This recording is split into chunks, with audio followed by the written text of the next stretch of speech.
शुभ संध्या सभी को। आप सभी का आईएफपीएच के दैनिक अंतर्राष्ट्रीय हिंदी वेबिनार में स्वागत है। हमारी आज की मेहमान और वक्ता हैं डॉक्टर निधि जैन। डॉक्टर निधि जैन एक होम्योपैथिक चिकित्सक हैं, पोषण विशेषज्ञ, मधुमेह शिक्षक और सूजक शिक्षक हैं, चिकित्सक हैं। हम आपका स्वागत करते हैं ma'am. Over to you now. I am doctor Nidhi Jain. आवाज आ रही है मेरी? Yes ma'am. हेलो, आ रही है यस मैम, ठीक से? आवाज आ रही है। ओके। तो मैं doctor Nidhi Jain I am, और मैं होम्योपैथी प्रैक्टिशनर और उसके साथ कई सारी और पैथीज का मैंने स्टडीज किया है। उसी में बेस्ट फ्लावर रेमेडीज का भी मैंने स्टडी किया है। तो बेस्ट फ्लावर रेमेडीज इतनी आसान है जो आज के डिफिकल्ट जीवन को बहुत आसान बना देती है। एक्चुअल डॉक्टर एडवर्ड बेज खुद पहले अपने समय के एक उच्च कोटि के एलोपैथिक चिकित्सक थे। उसके बाद उन्होंने होम्योपैथी को अपनाया, और फिर उसके बाद होम्योपैथी की जटिलता से भी छुटकारा पाने के लिए उन्होंने 6 साल तक जंगलों में घूम करके ऐसे फूलों को ढूंढा कि जिन फूलों से मानव जाति को एक आसान जीवन की राह और उसकी जो कठिन उलझने हैं उसे सुलझाने का मौका मिले। तो डॉक्टर एडवर्ड बेच एक संत प्रकृति के डॉक्टर थे और बड़े निष्प्रह व्यक्ति थे। उनका मानना था कि आप यदि किसी के जीवन में रुकावट पैदा करेंगे या आपके जीवन में कहीं से रुकावट आएगी, तो उससे आपके इमोशंस, आपकी भावनाएं प्रभावित होगी। और यदि उससे भावनाएं प्रभावित होती हैं, तो फिर वह गहराई में जा करके किसी न किसी प्रकार की मन को प्रभावित करके आपके तन को, आपके शरीर को प्रभावित करेगी, और वह किसी बीमारी के रूप में आपको दिखाई देगा, उसके लक्षण। मैं ऑडिबल हूँ? ठीक से आवाज आ रहा है? Yes ma'am. Yes yes ma'am, आवाज आ रही है। अच्छा, कोई दिक्कत नहीं ना? नो तो मैम, आप आवाज आ रही। Okay. We can see your face. Okay, thank you.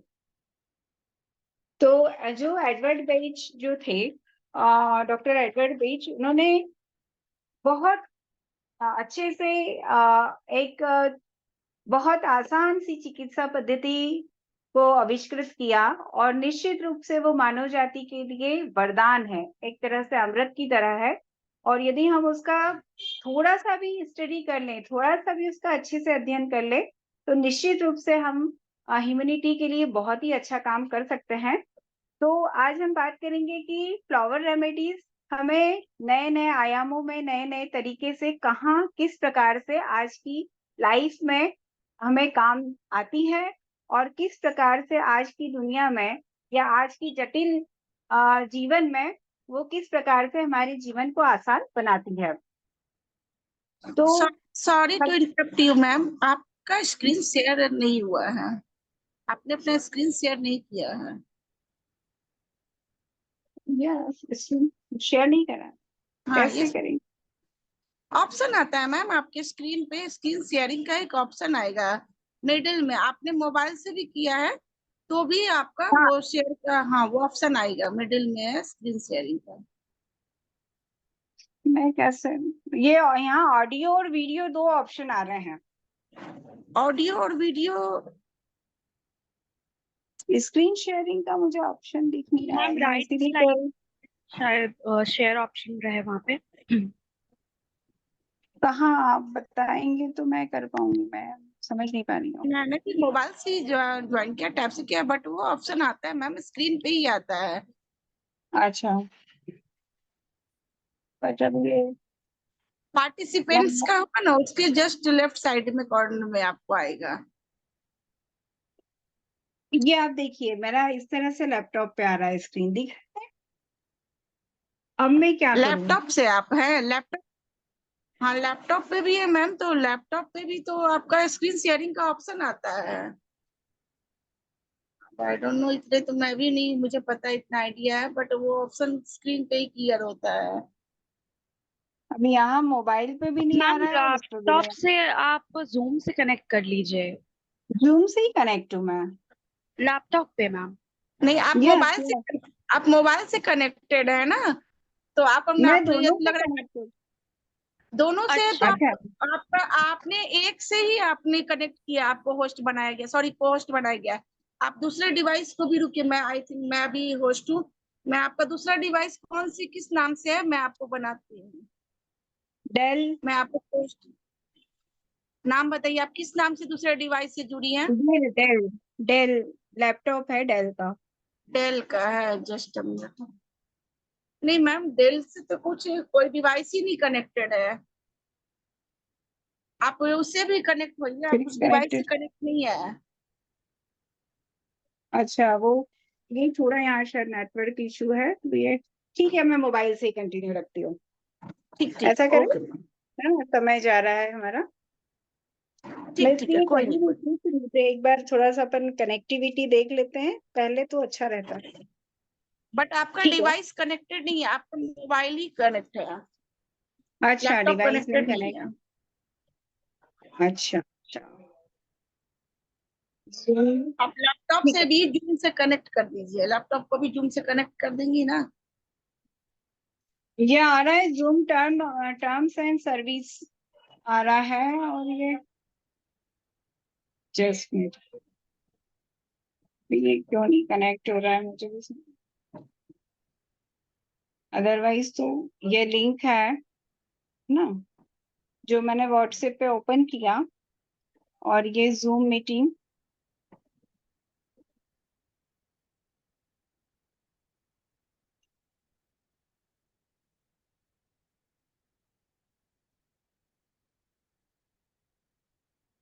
ये यहाँ तो स्क्रीन पे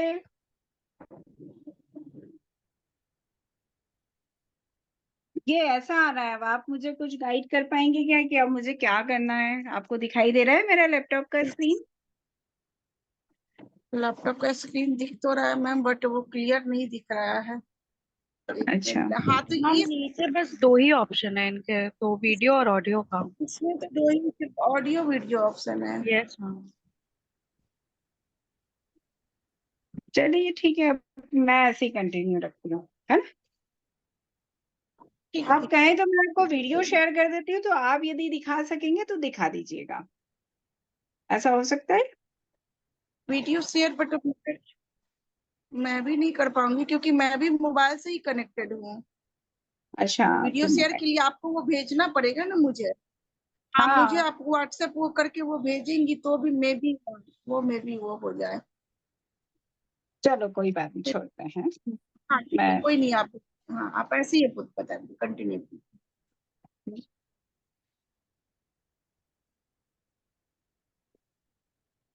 तो बेस्ट फ्लावर रेमेडीज किस तरह से हमें हमारे जटिल जीवन को आसान बनाती है। एक बहुत बड़ा एक इंडियन कल्चर में एक भले ही वो मिथ है, या भले ही वो जिसको कहते हैं अंधविश्वास है, या जो भी हो, अपना अपना फेथ है कि यदि पीरियड्स के मेंसेस होते हैं तो कई ओकेजन्स पे लेडीज लोग रुक जाती हैं।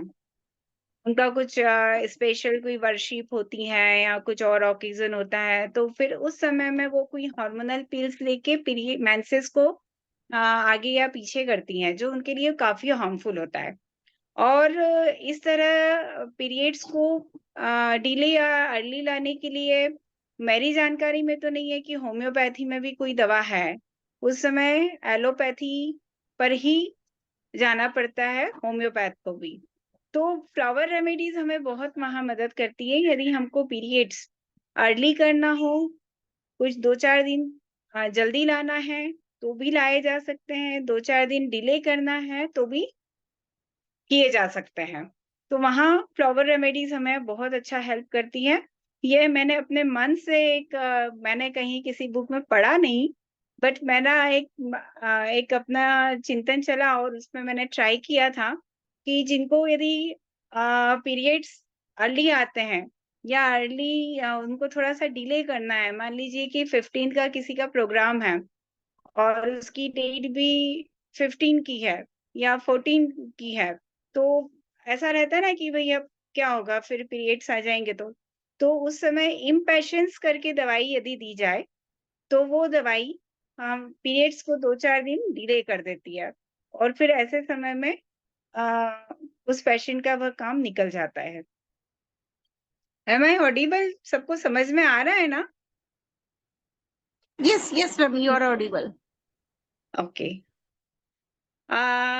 फिर इसी तरह से यदि पीरियड्स आप करनी है, अर्ली लाना है तो स्क्लेरेंथिस देना होगी और डिले करना है तो इम्पेशेंस देनी होगी, जो कि उनकी क्वालिटी है कि इस तरह से वो दवाइयाँ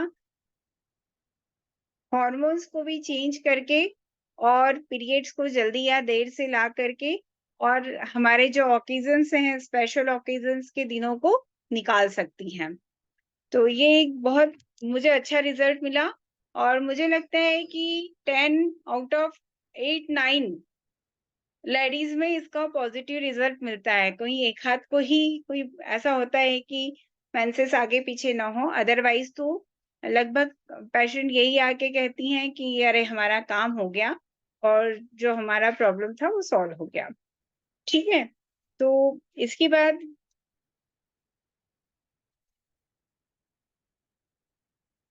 अब और फ्लावर रेमेडीज कहाँ अच्छे से वर्क करती हैं? तो एनी काइंड ऑफ एलर्जी, किसी भी तरह की एलर्जी को फ्लावर रेमेडीज बहुत अच्छे से क्योर करती हैं। मैंने ग्लूटेन एलर्जी तक क्योर की है। अब वीडियो रन नहीं हो रहा है, नहीं तो मैं एक वीडियो बता रही थी, आपको शेयर करने वाली थी कि एक बेबी 10 इयर्स ओल्ड बेबी, उसे 6 ईयर की थी तभी से उसको ग्लूटेन एलर्जी होने लगी और वो ग्लूटेन इंटॉलरेंस के कारण वो किसी भी तरह की गेहूं से बनी हुई कोई चीज खाती थी तो उसके पेट में भयंकर दर्द होता था, कॉन्स्टिपेशन हो जाता था और उसका हीमोग्लोबिन बहुत डाउन हो रहा था। यस, पेनफुल मेंसेस के लिए भी वॉलनट है। आप उसके लिए क्वेश्चंस या लास्ट में पूछिएगा यदि कुछ इस तरह के रहेंगे तो इस तरह से उस बेबी को जो था वो ग्लूटेन इंटॉलरेंस इतना जबरदस्त था कि उसका ना तो हीमोग्लोबिन बढ़ रहा था, आयरन डेफिशिएंसी भी थी और उसका पूरा फिजिकल मेंटल ग्रोथ भी नहीं हो रहा था। तो उसे बीच दिया गया, बीच वॉलनट, और भी जो उसके इमोशंस के अकॉर्डिंग वो बहुत ज़्यादा डरती थी, हर चीज़ से, अंधेरे से, अकेले में जाने से और इस तरह से बहुत फ़ियरफुल थी। तो उसके साथ मिमोलस भी ऐड किया, बीच वॉलनट, मिमोलस, और इस तरह से उसे दिया। तो कम से कम 1 साल देने के बाद ना देने असर तो शुरू से ही हो गया था मगर 1 ईयर देना पड़ा और आज वो सारी गेहूँ की बनी हुई सारी चीज़ें खा सकती है। उसका ग्लूटेन इंटॉलरेंस पूरी तरह से ठीक हो गया है। हीमोग्लोबिन, आयरन वगैरह भी सब कुछ नॉर्मल हो गए हैं। जो उसे डेफिशिएंसी रहती थी मेंटली भी वो काफ़ी, अब जो उसका फ़ियरफुलनेस जो नेचर था, वो भी उसका ठीक हो गया है, कॉन्फिडेंट हो गई है और ओवरऑल फिज़िकल और मेंटल लेवल पे वो अपने आप को बड़ा हेल्दी महसूस करती हैं। तो ये इस तरह की एलर्जी के मैंने कई सारे केसेस ठीक किए हैं। एनी काइंड ऑफ एलर्जी, किसी भी तरह की, आजकल डस्ट की एलर्जी नॉर्मल है, बहुत कॉमनली देखी जाती है, स्मोक की, वेदर चेंजिंग की, कोल्ड थिंग्स की, ये सब एलर्जीज बड़ी कॉमनली आज देखी जाती हैं और होम्योपैथी में तो सिम्प्टोमेटिकली सारी केस को अलग से रेपर्टाइज करके और फिर दवाई देना एक बहुत ही लेंदी प्रोसेस हो जाती है। और यहाँ वेज फ्लावर में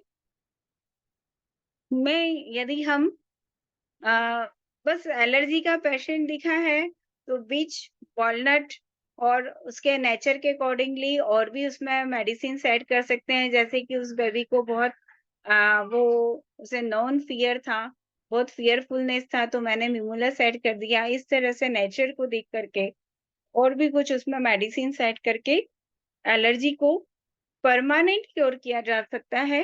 और मैंने कई सारे मरीज ऐसे क्योर किए हैं और आज उन्हें ठीक हुए 5 इयर्स, 10 इयर्स, 15 इयर्स तक हो गए हैं, मगर वापस पेशेंट को वो कंप्लेंट दोबारा नहीं आती है, उनकी एलर्जी पूरी तरह से ठीक हो जाती है।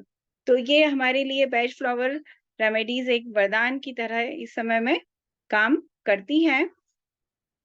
उसके बाद जो है हाइट बढ़ाने में भी मैंने इसका यूज किया है कि किस तरह से फ्लावर रेमेडीज हाइट बढ़ाती हैं। एक बच्चा था, मतलब एक लड़का था, 18 years old boy, male patient था और उसके मदर फादर दोनों ही की हाइट काफी कम थी, मतलब अराउंड 5 फीट के अराउंड थी। मदर की और भी कम थी और फादर की अराउंड 5 फीट थी। और वो उस बच्चे की भी हाइट नहीं बढ़ रही थी, तो वो काफी परेशान था। उसे मैंने क्रैब एप्पल और वॉलनट दिया, तो उसकी हाइट 5 इंच तक बढ़ गई। मतलब पेरेंट्स जिनके ठीकने थे, उसकी भी हाइट 5 इंच तक बढ़ करके 5 इंच से भी अबो बढ़ गई। मतलब बिल्कुल बढ़िया टॉल पर्सन वो दिखने लग रहा है। तो काफी अच्छा, उससे हाइट भी बढ़ जाती है। मतलब रेमेडी सिलेक्शन बेस्ट फ्लावर में बहुत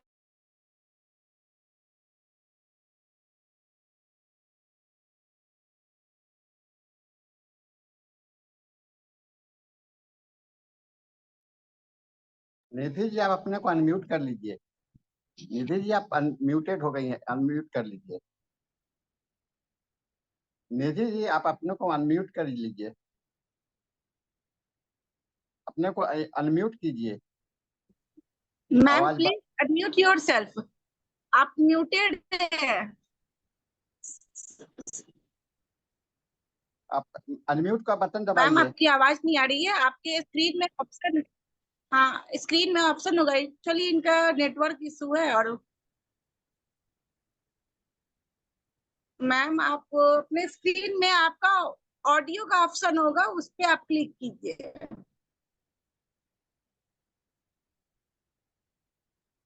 आप म्यूटेड है मैम।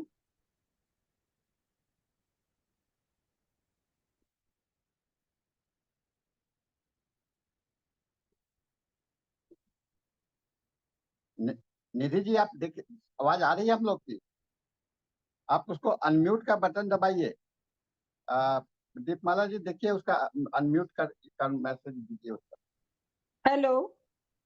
हाँ हाँ हाँ, हेलो। आवाज आ रही है। ठीक है, ठीक। हाँ, मुझे आपकी आवाज आ रही थी और मैं भी ट्राई कर रही थी, मगर मैं हो नहीं पा रही थी अनम्यूट। नहीं, अब हो ओके, गया। ठीक। Thank you.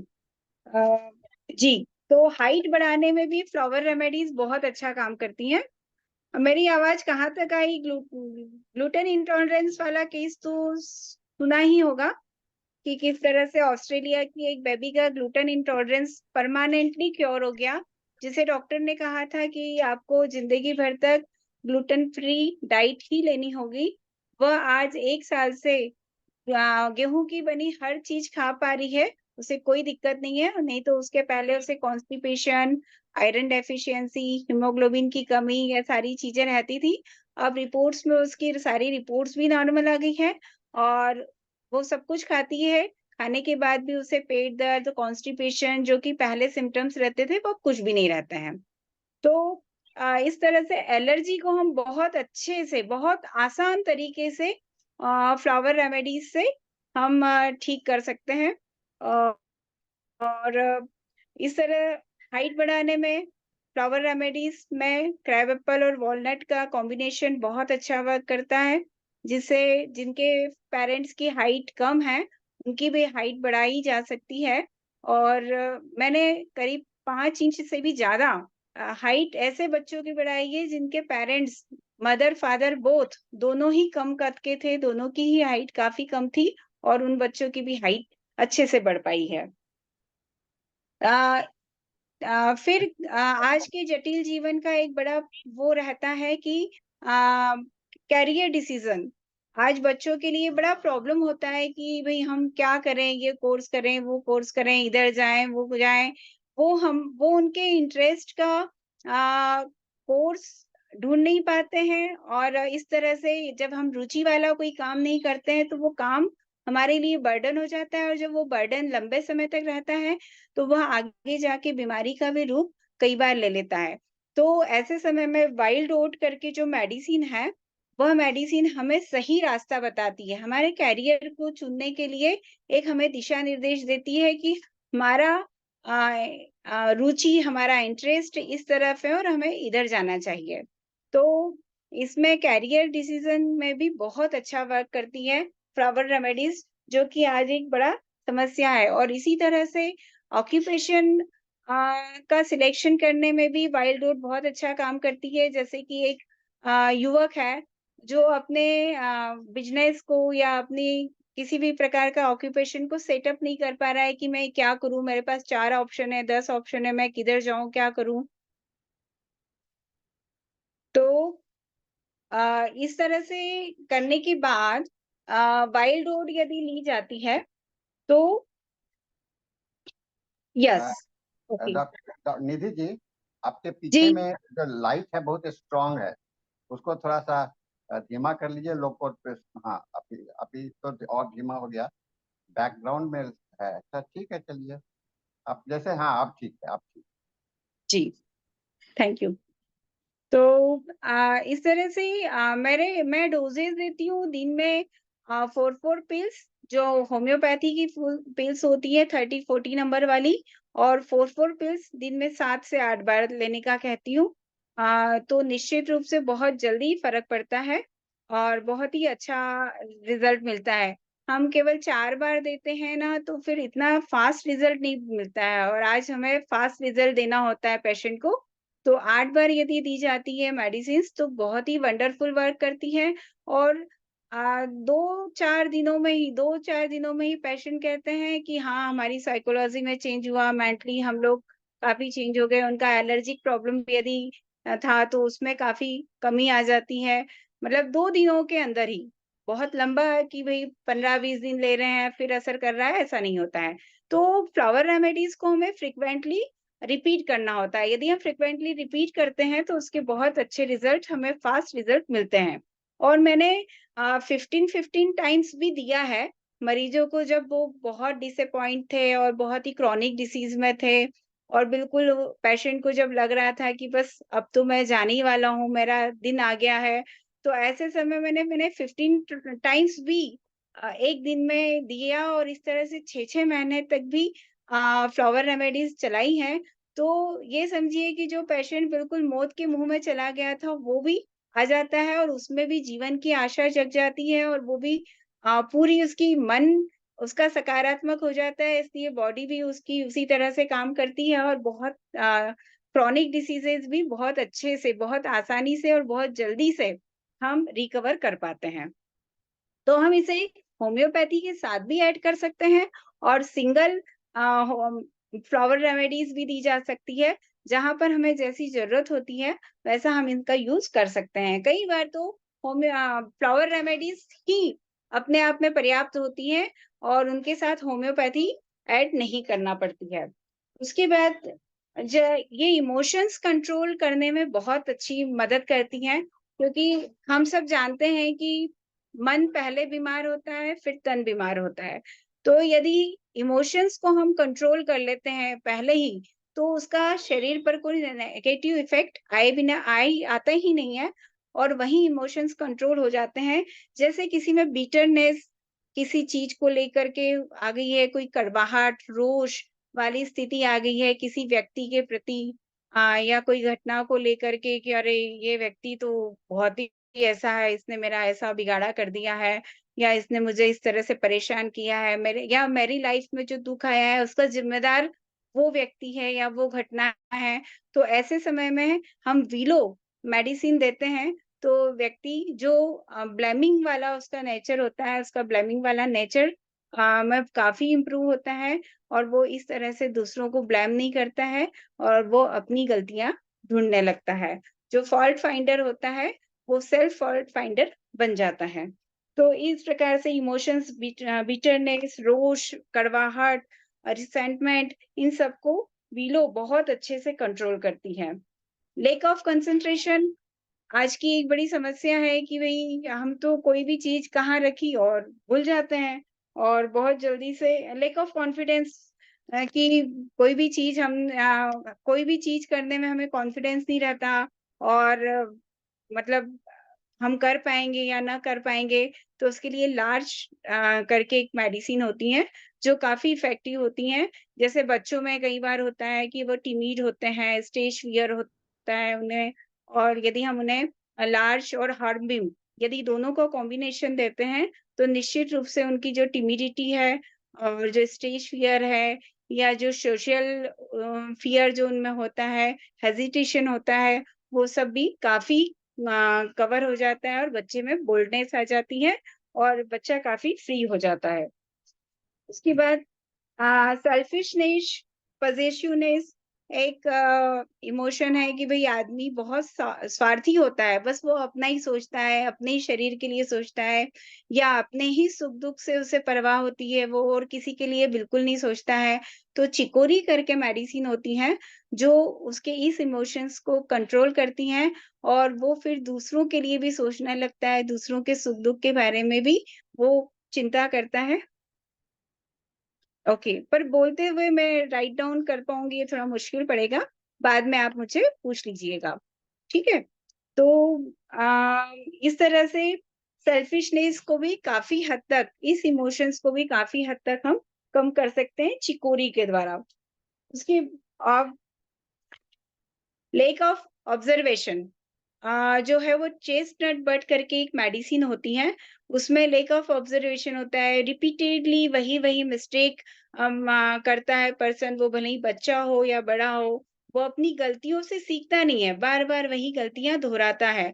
तो जो डाउन सिंड्रोम बच्चे होते हैं, ऑटिज़्म वाले बच्चे होते हैं, जो वही-वही गलतियाँ करते हैं या जनरल बच्चे भी होते हैं, जो जिनकी मदर कहती हैं कि ये मैथ्स में वही-वही मिस्टेक करता है, ये बार-बार रिपीटेडली मात्राओं की या अल्फ़ाबेट्स की मिस्टेक करता है, तो वहाँ चेस्टनट बट यदि दिया जाता है, तो बच्चे में काफ़ी इम्प्रूवमेंट होता है, मतलब 100% इम्प्रूवमेंट होता है कि वो रिपीटेडली मिस्टेक नहीं करता है, उसकी पढ़ाई में बहुत अच्छी प्रोग्रेस होती है।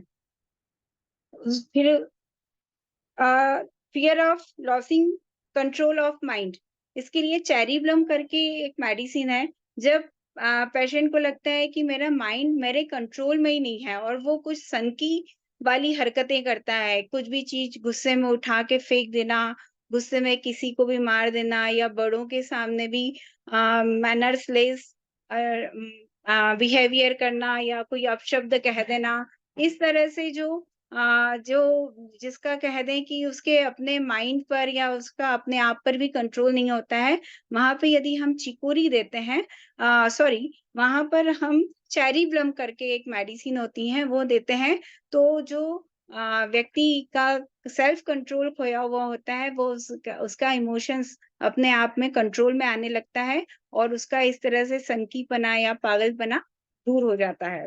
तो ये डिप्रेशन के केसेस में बहुत अच्छा वर्क करती हैं।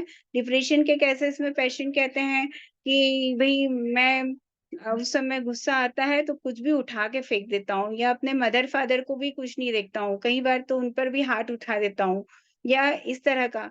तो आप यदि चेरिब्रम उस समय देते हैं या फिर कोई बच्चों का बिहेवियर ऐसा होता है कि वो मदर-फादर को भी मार देते हैं, बहुत ज़िद्दी होते हैं और बहुत ही ऑब्स्टिनेट होते हैं, वो कहीं किसी प्रकार से सुनते ही नहीं है जब जिद में आ जाते हैं।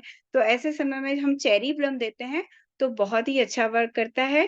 पेशेंट बिल्कुल उसमें पोटेंसी नहीं होती है, फ्लावर रेमेडीज़ में केवल एक ही 30 पोटेंसी होती है। तो यही तो बात है कि होम्योपैथी में पोटेंसी सिलेक्शन भी अपने आप में एक चैलेंजिंग काम होता है, जबकि फ्लावर रेमेडीज़ में पोटेंसी सिलेक्शन का कोई झंझट ही नहीं होता है। बस आपको मेडिसिन सिलेक्ट करना है और मेडिसिन भी केवल 38 मेडिसिन्स हैं और 39th मेडिसिन में रेस्क्यू रेमेडी है जो कि 5 38 में से ही 5 रेमेडीज़ को मिक्सचर करके डॉक्टर बेज ने ही बनाई थी। तो इस तरह से टोटल मिला के 39 रेमेडीज़ में से ही आपको सिलेक्शन करना है और पोटेंसी का को तो सिलेक्शन का कोई झंझट ही नहीं है। तो flower remedies is so easy जो हमारे जीवन को बहुत आसान बना देती हैं। इसके बाद सेंटोरी करके एक मेडिसिन होती है जो एज़ अ प्रिवेंटिव बहुत अच्छा वर्क करती है कि जब जैसे कोविड में बहुत एक इन्फेक्शन का खतरा कहीं मुझे भी ना हो जाए, और जो इतना जब कोई चीज़, कोई डिसीज़ कोई इस तरह से फैल रही है कि बिल्कुल इन्फेक्शन के एक मन में रहता है कि कहीं मैं भी उनसे इन्फेक्टेड ना हो जाऊँ, उस समय सैंटोरी करके जो मेडिसिन होती हैं वो प्रिवेंटिव एज़ अ प्रिवेंटिव के कारण काम करती है, क्योंकि सैंटोरी का नेचर होता है कि उसमें विल पावर की काफ़ी कमी होती है और वो किसी को ना नहीं कह पाता। सैंटोरी नेचर का जो पेशेंट होता है, वो हर समय किसी ने यदि काम भी कहा है, तो वो काम करता रहेगा, दूसरों का काम भी खुद के माथे लेकर के करता रहेगा, और दूसरे भले ही घूमते रहेंगे और वो ऑफ़िस में अपना काम, दूसरों का भी काम करते हुए करता रहेगा। तो सैंटोरी में किसी को ना कहने की ताकत नहीं होती है, इसीलिए सैंटोरी जो होती हैं वो एज़ अ प्रिवेंटिव किसी पैंडेमिक के समय बहुत अच्छे से यूज़ होती हैं। मैंने यूज़ किया था कोविड के समय, तो उससे इन्फेक्शन जिनका डर या इन्फेक्शन का मन में जो एक इम्यूनिटी स्ट्रांग होती है और हम इन्फेक्शन से बचे रहते हैं। इसी के साथ सैंटोरी कोई भी बीमारी ठीक होने के बाद जो रिमेनिंग सिम्पटम्स हैं, उसे ठीक करने में भी बहुत मदद करती हैं। जैसे बुखार के बाद भूख नहीं लगना, जैसे कि मीज़ल्स के बाद खाँसी बनी रहना, और उसी के साथ और भी जैसे कोई बड़ी बीमारी हुई है और वो बीमारी तो ठीक हो गई है, मगर उसके बाद कुछ सिम्पटम्स रह जाते हैं, छोटे-मोटे, तो सैंटोरी उसे भी ठीक कर देती हैं। उसके बाद इंटॉलरेंस बीच करके जो मेडिसिन है, जो कि बहुत आज के समय में काम देती है, जो मैंने ग्लूटेन इंटॉलरेंस के समय भी कहा था कि बीच एक ऐसी मेडिसिन है जो किसी भी तरह का इंटॉलरेंस को क्योर करती है, परमानेंट क्योर करती है। वो इंटॉलरेंस ठंडी चीज़ों का भी हो सकता है, खट्टी चीज़ों का भी हो सकता है, डस्ट का भी हो सकता है, स्मोक का भी हो सकता है, ग्लूटेन का भी हो सकता है, लैक्टोज़ इंटॉलरेंस का भी हो सकता है।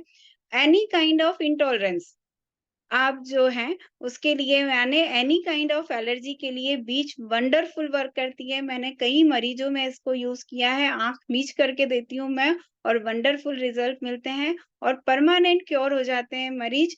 मतलब कहते हैं कि अरे हम तो भूल ही गए कि हमें कभी इन चीज़ों की एलर्जी थी। जैसे कई बोलते हैं ना कि मैं ठंडा पानी तो पी नहीं सकता, या आइसक्रीम तो एक बार खाया और मेरा गला वो हो जाता है, या खट्टी चीज़ें तो मैं बिल्कुल खा नहीं सकता, मेरे बहुत जल्दी थ्रोट इन्फेक्शन हो जाते हैं। ऐसे समय में भी बीच बहुत वंडरफुल वर्क करती है, और मैं तो दिन में 4-4 4-4 पिल्स दिन में 8 बार के करीब देती हूँ, और करीब 2-4 दिनों में ही मरीज को आराम लग जाता है, और 2-3 महीने उसे रिपीट करती हूँ। तो 2-3 महीने में तो परमानेंट क्योर हो जाता है, उसके बाद फिर मरीज कुछ भी खाता है दवा बंद होने के बाद भी, तो फिर उसे कोई प्रॉब्लम नहीं आता है। अब फ्लावर रेमेडीज़ में 3 तरह के फ़ियर हैं। आज डर भी आज की ज़िंदगी का बड़ा एक अहम मतलब नेगेटिव इमोशंस है हमारा, कि डर कहीं न कहीं हर किसी को मन में सताता रहता है। तो डॉक्टर एडवर्ड वेज ने उस डर को 3 भागों में विभाजित किया है, कि सारे प्रकार के डर उन्होंने 3 में लिए हैं। एक तो नॉन फ़ियर, एक अननोन फ़ियर और एक अपनों के लिए डर। नॉन फ़ियर में किसी बीमारी का डर हो, अंधेरे का डर हो, अकेलेपन का डर हो, फ्यूचर का डर हो, या और किसी चीज़ को जिसको आप एक्सप्रेस कर पाएँ, उस तरह से वैसा जो भी डर होता है, वो नॉन फ़ियर के इसमें आता है, और उसके लिए मिमोलस वंडरफुल वर्क करता है। जैसे कि बच्चे जो होते हैं, वो अंधेरे से बहुत डरते हैं, अकेले नहीं रहते हैं, अकेले कमरे में नहीं जा पाते हैं।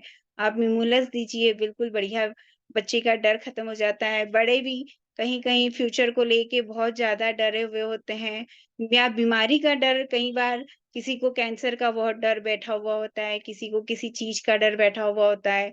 तो वो मिमोलस देने से उसके मन का वो डर ही निकल जाता है, तो वो बीमारी भी आने से रुक जाती है, क्योंकि जो उसका कॉज़ था, उस रूट को ही हमने हटा दिया, तो कई बार फिर वो बीमारियाँ बिल्कुल दूर हो जाती हैं उस मरीज़ से। तो ये हो गया नोन फ़ियर मिमोलस और अननोन फ़ियर एस्pen।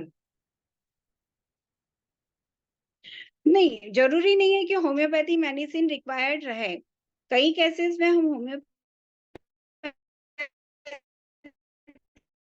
रेमेडीज आते हैं और रेमेडीज से ही बहुत क्रॉनिक डिसीज भी ठीक हो जाती है, जहाँ होम्योपैथी अच्छे से पकड़ में आ जाते हैं, वहां पे रेमेडीज ही देती हूँ, होम्योपैथी पूरा रिजल्ट में करती हूँ। फिर अननोन फियर होता है कि पेशेंट कहता है मुझे डर लग रहा है, पर मुझे नहीं पता है कि मुझे किस चीज का डर लग रहा है, पर मुझे डर लग रहा है कुछ बुरा नहीं हो जाए, कुछ अनिष्ट नहीं हो जाए, पता नहीं कुछ मन में बुरा बुरा सा लग रहा है। हम पेशेंट से पूछें कि भाई काय से डर लग रहा है, किसी चीज से डर लग रहा है, तो वो कहेगा मुझे नहीं पता, पर मुझे अच्छा नहीं लग रहा है, मुझे अंदर से डर लगता है। तो ऐसे समय में एस्पन नामक एक मेडिसिन होती है, वो आप दीजिए, वंडरफुल वर्क करती है, पेशेंट डर वर सब भूल जाता है। मेरी एक पेशेंट थी सारिका पाटीदार करके, वो उसे इस तरह का एक तो एलर्जी बहुत थी, स्नीजिंग और डस्ट एलर्जी, स्मोक एलर्जी और रनिंग नोज, और ये तो सब था ही, साथ में ओवर थिंकिंग और ये अननोन फियर बहुत था। तो मैंने उसे बीच वॉलनट, एस्पन और ओवर थिंकिंग के लिए व्हाइट चेस्टनट, जिसकी अभी अपन आगे चर्चा करेंगे, उसका कॉम्बिनेशन दिया। उनकी वो सारी प्रॉब्लम ही सॉल्व हो गई, एलर्जी परमानेंट क्योर हो गई, जो अननोन फियर था वो पूरी तरह से चले गया, और जो उनका ओवर थिंकिंग का नेचर था, एक ही चीज को बार बार वो सोचती रहती थी, वो सब चले गया और उनका परमानेंट क्योर हो गया उनका प्रॉब्लम। तो इस तरह से नॉन फियर में मिमुलस, नॉन फियर में एस्पन बहुत अच्छा काम करती है। और एक डर होता है अपनों के लिए डर, अपने बच्चों के लिए, अपने पेरेंट्स के लिए, अपने भाई बहन के लिए, या अपने जो भी लव वंस होते हैं उनके लिए, जो भी फियर होता है मन में कि अरे जैसे बच्चा बाहर गया है और जब तक घर में आया नहीं तब तक माँ बड़ी ऊपर नीचे हो जाती है कि अरे 9 बजे आने वाला था और 9:15 हो गई, अभी तक क्यों नहीं आया, कुछ एक्सीडेंट तो नहीं हो गया होगा, कहीं वैसा तो नहीं हो गया होगा, मतलब नेगेटिव सोचती हैं। तो उस समय रेड चेस्टनट करके मेडिसिन होती हैं, वो बहुत अच्छा वर्क करती हैं, और रेड चेस्टनट देने से बहुत अच्छा उसके सारे इमोशंस कंट्रोल में आ जाते हैं, और जो अपनों के लिए एंजाइटी होता है, फियर होता है, वो पूरी तरह से ठीक हो जाता है। उसके बाद व्हाइट चेस्टनट बहुत अच्छी मेडिसिन है इसमें, ओवर थिंकिंग के लिए। आज बहुत सारे पेशेंट शिकायत करते हैं, जनरली यूथ का तो रहता ही है कि हमें ओवर थिंकिंग बहुत होती है। एक टॉपिक कोई एक टॉपिक कोई दिमाग में गया तो वो घूमता रहता है और हम उससे बाहर नहीं निकल पाते हैं, और घंटों उसके बारे में सोचते रहते हैं, मालूम ही नहीं पड़ता कि कितने घंटों बीत गए। और ऐसे समय में फिर पेशेंट कई बार अपने आप से बातें करता है तो अपने हाथ चलाता रहता है, वो बैठा है वैसे, पर वो अपने हाथ से बात चलाता रहता है और मनोमन बातें करता रहता है। ये सब व्हाइट चेस्टनट के अंतर्गत आता है। इसी तरह से व्हाइट चेस्टनट जो रहती है, रिपीटेडली कोई भी बीमारी आती है, जैसे कि खांसी बार-बार हो जाना, छींकें बार-बार हो जाना, या किसी को पलक बहुत झपकाने की आदत होती है। मतलब नॉर्मली जो पल झपकाई जाती है वो तो ठीक है, पर किसी को ब्लिंकिंग की इतनी ज़्यादा होती है कि वो उनकी आईलिड्स बिल्कुल ब्लिंक होती रहती हैं। इस तरह से कोई जो भी रहता है तो वो भी सब व्हाइट चेस्टनट से कंट्रोल में आ जाता है। मैंने ऐसे एक पेशेंट थी जिनकी आईज़ बहुत ब्लिंक होती थी। काफ़ी उन्होंने ट्रीटमेंट करवा लिए थे बाहर कुछ, पर नहीं फ़र्क पड़ रहा था, और मैंने उन्हें व्हाइट चेस्टनट दिया, तो उनकी जो आई ब्लिंकिंग की जो प्रॉब्लम था, वो सॉल्व हो गया था। तो इस तरह से व्हाइट चेस्टनट ओवरथिंकिंग या रिपीटेड एक्शन कोई भी जो किया जाता है, वो उस रिपीटेड एक्शन फिज़िकली हमको पकड़ना है तो रिपीटेड एक्शन को पकड़ना होगा, और मेंटली हम जब पेशेंट से पूछते हैं उसकी हिस्ट्री, तो वो बोलेगा कि हाँ, हम मैं एक ही बात मेरे दिमाग में जाती है तो बार-बार सोचते रहता हूँ, तो व्हाइट चेस्टनट वहाँ पे हमें देंगे तो बहुत अच्छा वर्क करती हैं। उसके बाद वॉलनट करके इसमें एक मेडिसिन होती है, बहुत अच्छी होती है। ये लिंक ब्रेकर का काम करती हैं। कोई भी हेरिडिटरी कोई डिसीज़ है, उसको हटाने में, हार्मोनल कोई डिस्टर्बेंस है, उसके लिए, और कोई लिंक ब्रेकिंग का जो, जैसे कि मैंने कहा था अभी कि हाइट बढ़ाने में मैंने क्रैब एप्पल और वॉलनट का कॉम्बिनेशन दिया था। तो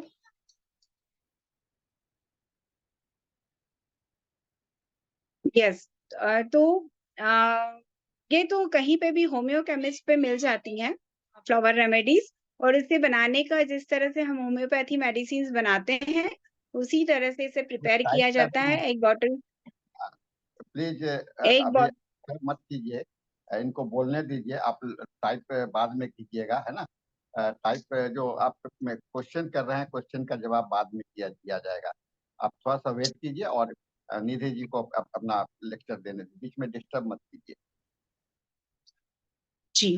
तो वॉलनट जो होती है वो लिंक ब्रेकर का काम करती हैं, या जीवन में कोई भी चेंजेस आते हैं तो उस चेंजेस के समय बॉडी उस चेंज को एक्सेप्ट नहीं कर पाती है और कुछ रिएक्ट करती हैं। उस समय में वॉलनट बहुत अच्छे काम करती है, जैसे कि डेंटिशन के समय।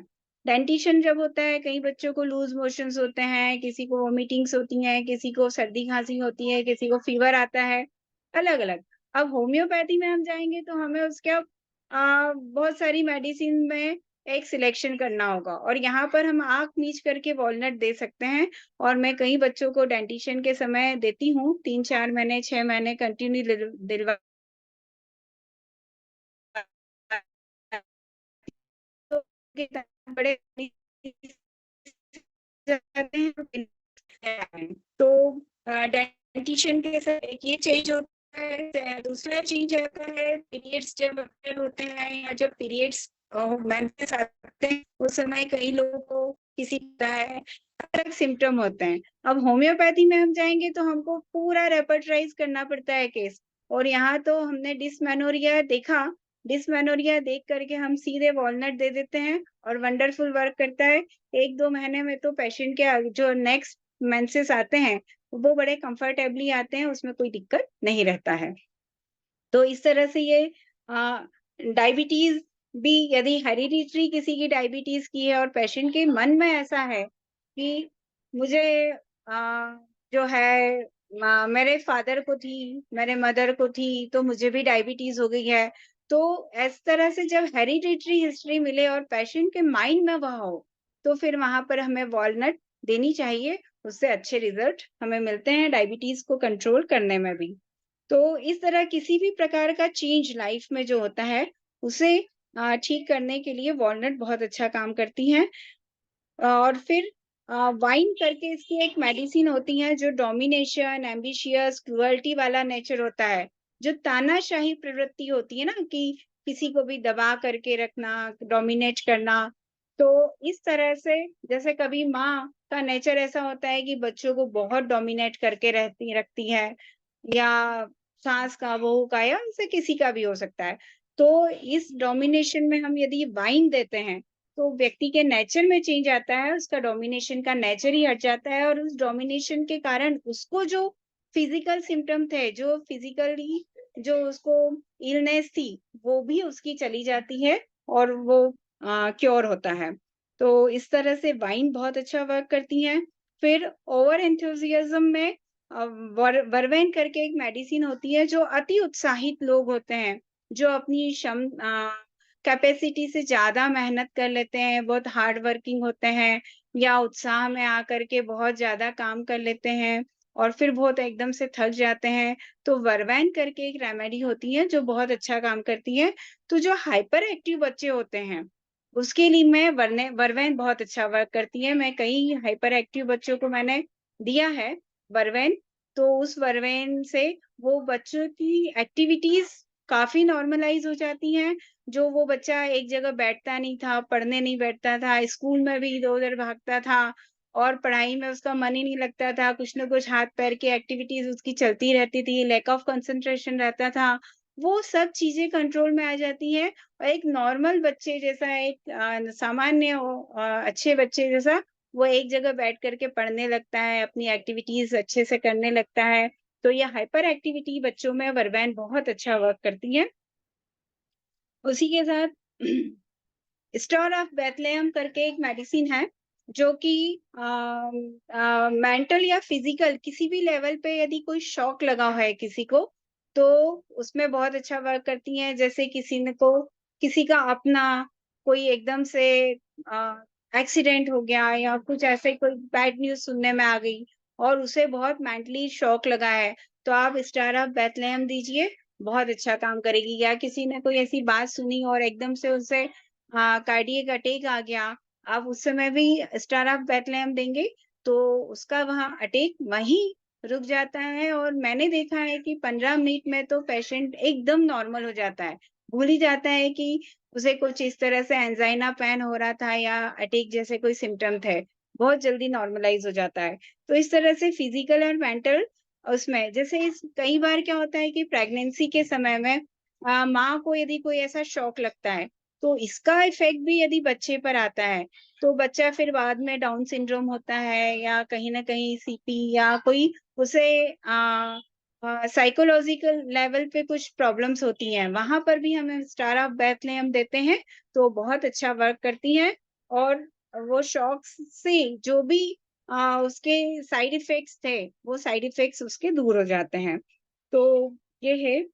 उसके बाद एपैथी मतलब सुख दुख से लापरवाह एक ऐसी स्थिति होती है जैसे पैरालिसिस में होता है कि जब कोई व्यक्ति बिल्कुल पैरालिसिस में बिल्कुल बहुत ज्यादा हो जाता है तो उसको सुख दुख कोई आया कौन गया क्या हुआ बिल्कुल सबसे बेपरवाह हो जाता है। उस समय में हम वाइल्ड रोज करके एक मेडिसिन होती है वो देते हैं तो उसके इमोशंस आने लगते हैं और वो वापस वर्तमान से जुड़ने लगता है और वापस वो अपनी लाइफ में आ जाता है। तो ये बहुत अच्छा वर्क करती हैं। उसके साथ मैं डॉक्टर साहनी सर के साथ एक अपनी बात शेयर करूंगी कि जो बड़े साहनी सर थे, बी साहनी सर, उन्होंने जो ट्रांसमिशन का काम किया था, वंडरफुल वर्क है कि किस तरह से उन्होंने ट्रांसमिशन का काम किया था। और मैं फ्लावर रेमेडीज को वॉइस ट्रांसमिशन के थ्रू देती हूँ और वंडरफुल वर्क करता है। वंडरफुल मतलब सोच ही नहीं सकते हैं 10 मिनट में प्रॉब्लम सॉल्व होते हुए दिखता है। ऐसे ही एक केस था, एक स्टूडेंट जेई मेंस दे रही थी और वो पढ़ते पढ़ते इतनी डिप्रेशन में चली गई कि उसे सुसाइडल थॉट्स आने लग गए और बस उसकी मदर को फोन किया उसने कि मम्मी मैं तो अब छत से कूद करके मर रही हूँ, मुझे ना तो कुछ याद हो रहा है ना मेरा सिलेबस पूरा कंप्लीट हुआ है और बहुत ज्यादा कंपटीशन है और मैं मतलब मुझे तो इतना डर लग रहा है एग्जाम से कि मैं तो एग्जाम दे भी नहीं पाऊंगी और मुझे लग रहा है कि जो याद था वो सब मैं भूल गई हूँ। और अब मैं मतलब कुछ नहीं कर रही और उसे काफी बहुत हेडेक हो रहा था और बिल्कुल डिप्रेशन वाली कंडीशन में चली गई थी। तो उसकी मदर का फोन मेरे पास आया कि मैम ऐसा ऐसा है और वो मेरी पुरानी पेशेंट है। तो मैंने कहा कोई बात नहीं मैं उसे मेडिसिन ट्रांसमिट करती हूँ। तो मैंने उस समय उसको गोड्स, लार्ज और मिमुलस 3 मेडिसिन वॉइस ट्रांसमिशन के थ्रू ट्रांसमिट की। उसकी आवाज के थ्रू उसे गोड्स डिसअपॉइंटमेंट के कारण, निराशा के कारण, लार्ज लेक ऑफ कॉन्फिडेंस के लिए और फियर ऑफ एग्जाम के लिए मिमुलस, ये 3 मेडिसिन उसे एक एक घंटे से 2 बार मैंने ट्रांसमिट की। और अगले ही दिन उसकी मदर का फोन आया बड़े खुश होते हुए कि अरे वो तो बहुत अच्छी उसे काफी इम्प्रूवमेंट लग रहा है और जो हेडेक वगैरह बता रही थी वो भी सब ठीक है और उसका पढ़ाई में मन लग रहा है। और 2 या 4 दिन बाद ही उसका एग्जाम था और उस एग्जाम में वो 98.6% लेके आई। इतना बढ़िया ट्रांसमिशन से। तो ये बहुत ही अच्छा एक वर्क डॉक्टर साहनी सर ने हमें एक बताया था कि किस तरह से ट्रांसमिशन होता है। और फ्लावर रेमेडीज में भी इस तरह से ट्रांसमिशन मैंने कई बार करे हैं, कई बार करे हैं और बहुत सुंदर बहुत ही फास्ट रिजल्ट। और मुझे तो कई बार लगता है कि ओरल पिल्स लेने के बजाय वॉइस ट्रांसमिशन या हेयर ट्रांसमिशन और ज्यादा इफेक्टिव हो जाता है और तुरंत with in second with in minute उसके असर हमें दिखाई देते हैं। और आधे घंटे में 1 घंटे में तो पेशेंट का रिपीटेडली फोन आ जाता है या व्हाट्सएप पे मैसेज आ जाता है कि थैंक यू सो मच, मुझे अब बहुत अच्छा लग रहा है या आई एम ओके, इस तरह से। तो सानी सर का बहुत बहुत धन्यवाद देना चाहूंगी कि उन्होंने हमें इतनी वंडरफुल चीज दी है इस दुनिया को और हम होम्योपैथ्स को इतनी वंडरफुल चीज दी है जिसके लिए हम जितना भी कृतज्ञता रखें उनके प्रति उतनी कम होगी। क्योंकि आज के समय में पेशेंट दूर है हमसे ऑनलाइन ट्रीटमेंट होते हैं, ऑनलाइन केस टेकिंग होती है। ज़रूरी नहीं कि पेशेंट हमारे आस-पास ही हो, और इमरजेंसी में उसे कुछ दिक्कत आती है, तो हम इस तरह से ट्रांसमिशन करके पेशेंट की बहुत अच्छे से मदद कर पाते हैं, और पेशेंट को भी बार-बार डॉक्टर नहीं बदलने पड़ते हैं, तो वो भी काफ़ी रिलैक्स होता है, वरना वहाँ वो डॉक्टर में लोकल को बताएगा, वहाँ उसका पैसा लगेगा, फिर वापस वो हमारे पास आएगा, और वो भी बेचारा फाइनेंशियली भी और ऐसे भी कॉम्प्लिकेशंस में आ जाता है। तो ये बहुत अच्छी वंडरफुल काम साहनी सर ने हमें सिखाया, और उसके लिए बहुत-बहुत धन्यवाद है। तो इस तरह एक और केस मैं अपना शेयर करना चाहूँगी कि एक पेशेंट थी जिसकी राइट आई के ऊपर बहुत पेन होता था, और उसे चक्कर बहुत आते थे। उसने एमआरआई, सीटी स्कैन सब कुछ करवा लिया। ना तो डायग्नोस हो रहा था कि क्या प्रॉब्लम है, और न ही किसी प्रकार से कोई उसका सॉल्यूशन भी नहीं हो रहा था, और कोई मेडिसिन भी वर्क नहीं कर रही थी। कई सारी एलोपैथी दवाइयाँ लेने के बाद भी उसका प्रॉब्लम ज्यों की त्यों बना हुआ था। पर ये अटैक सडन आता था। तो सडन, जहाँ भी सडन कोई चीज़ अपीयर होती है, तो वहाँ रेस्क्यू रेमेडी बिल्कुल याद रखिए, आँख मीच करके हमको देना है, और मैंने उसे रेस्क्यू रेमेडी दिया, और उसका पेन पूरी तरह से चले गया। जो चीज़ बड़े-बड़े डॉक्टर्स को कई-कई बार दिखा करके, इन्वेस्टिगेशंस करा करके भी वो सॉल्व नहीं हो रहा था, रेस्क्यू रेमेडी ने वो पूरी तरह से ठीक कर दिया। तो किसी भी तरह की चोट में, इंजरी में, सडन यदि कोई भी सिम्पटम अपीयर होता है, वहाँ पर रेस्क्यू रेमेडी बहुत वंडरफुल वर्क करती हैं। रेस्क्यू रेमेडी अपने आप में 5 रेमेडीज़ का मिक्सचर है, जो से डॉक्टर एडवर्ड बेज ने ही बनाया था।